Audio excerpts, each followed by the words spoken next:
Hi again. It would be my pleasure if you would join me in reading Chapter 12, Something in the Air, from Charlene Darling, A Very Slow Turtle, by Beck.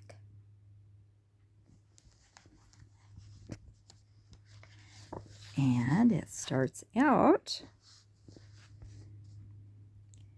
with a picture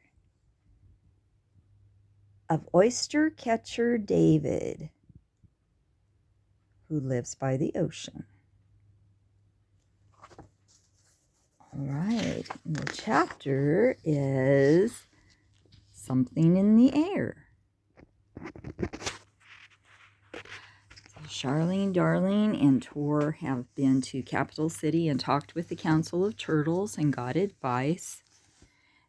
And they've been to Capital City and met A.J. Johnson Possum, Pastor A.J. Johnson Possum. And now let's see where they're going next.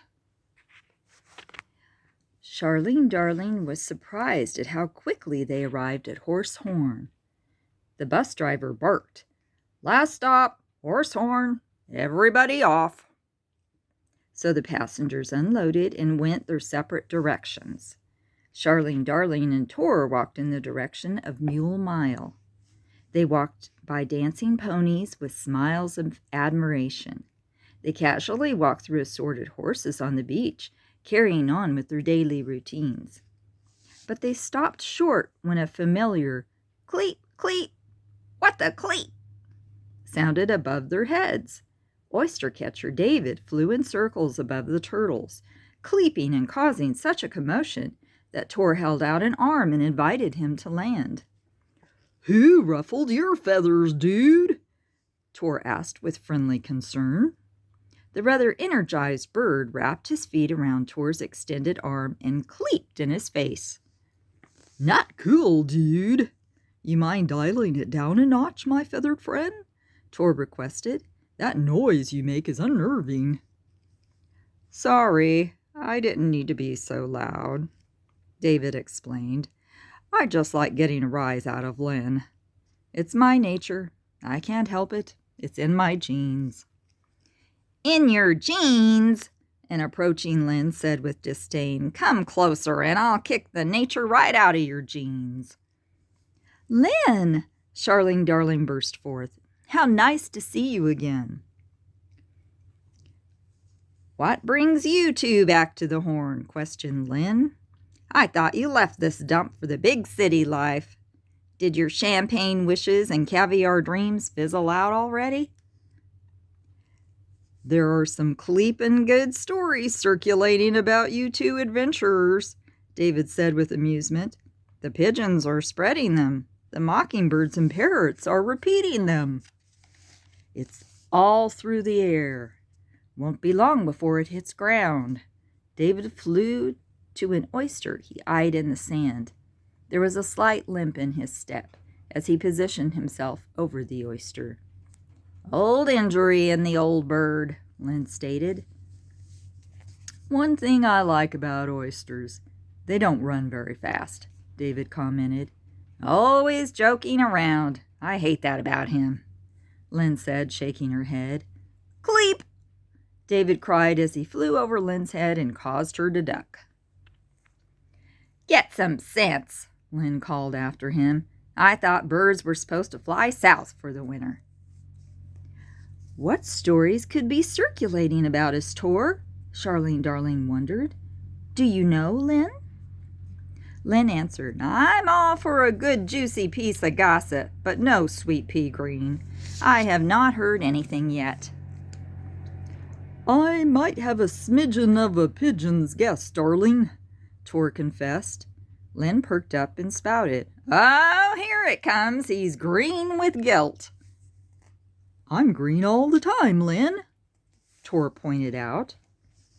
"Stop stalling and fess up," Lynn demanded. "What's your part in all this? Wait, Lynn checked the ground behind her. Let me sit down. After Lynn made herself comfortable, Tor continued. It's really nothing bad. Remember, darling, when I told you I talked to some carrier pigeons while I waited for you to finish at the Council of Turtles? Yes, Charlene Darling answered and nodded. Lynn broke in with, Carrier pigeons? Those blabbermouths? Okay, go on. I just told them about you, darling, and how we met. Tor truthfully told the two pairs of eyes glued on him. And they asked a lot of questions. Because they are nosy blabbermouths, Continue, Lynn said. And I basically told him about our journey and everything that happened. They seemed fascinated, Tor quickly explained. It is fascinating, Tor. We've experienced a lot together. Charlene Darling spoke in agreement. Are you sure he's not your boyfriend? Lynn started to ask, 'cause we're friends, Charlene Darling stated. Good friends, Tor added. Okay, I gotta move, Lynn commented as she made it to her feet. So, what's the plan, man? Like you, Lynn, answered Charlene. I gotta move. Tor elaborated with, My darling is moving to Capital City to study astronomy. Your darling, huh? Lynn questioned. And you're just friends, she snorted. Well, I got nothing against going to college. Who knows where I might have ended up had I gone to college? I might be sitting in an air-conditioned office with a computer instead of working my horsetail off just to keep myself fed. Want help? Lynn kindly offered. Moving? A surprised Charlene Darling asked. You'd be willing to carry my things to Capital City? Lynn whinnied. Do I look like a capital sucker? This old girl has quite a few miles on her, and arthritis is not my friend. I will not carry anything, but I don't mind pulling something with wheels. I'll get my cart. Tor said a grateful, Thanks, Lynn. This is no small task you're undertaking. How can I ever repay you? Charlene Darling asked from the heart. Don't worry about it. I believe in karma. What goes around comes around. Maybe something good will come my way, preferably with a sleek coat and smooth face. Oh, well, you two get a move on through the mules. Not saying you're slow, but I'll catch up pretty quickly. So the elated turtles took off at turtle speed through Mule Mile. Lynn changed her horseshoes, hooked to her cart, and trotted through Mule Mile, shaking her head and mumbling about the lack of eligible bachelors. See you next time.